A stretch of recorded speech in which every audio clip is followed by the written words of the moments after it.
On the 7th of October 2023, Hamas perpetrated the worst massacre in Israel's history. Every day since then, the horror has continued. The hostages are still being held today. The Palestinian people have endured terrible suffering.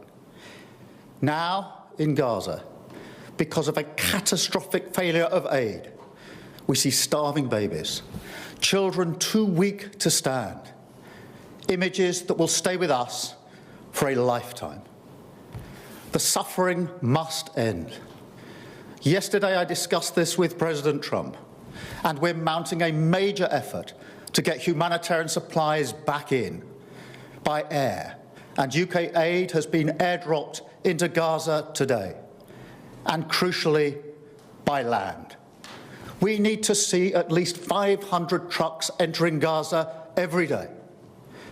But ultimately, the only way to bring this humanitarian crisis to an end is through a long-term settlement. So we are supporting the US, Egyptian and Qatari efforts to secure a vital ceasefire. That ceasefire must be sustainable, and it must lead to a wider peace plan, which we're developing with our international partners. This plan will deliver security and proper governance in Gaza and pave the way for negotiations on a two-state solution.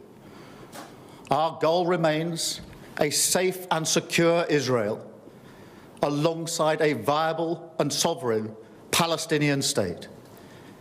But right now, that goal is under pressure like never before. I've always said that we will recognise a Palestinian state as a contribution to a proper peace process at the moment of maximum impact for the two-state solution. With that solution now under threat, this is the moment to act.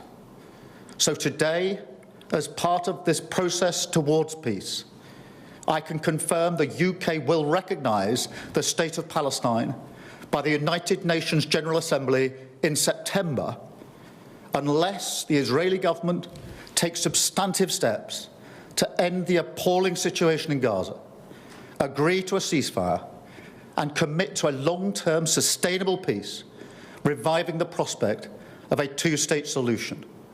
And this includes allowing the UN to restart the supply of aid and making clear that there will be no annexations in the West Bank.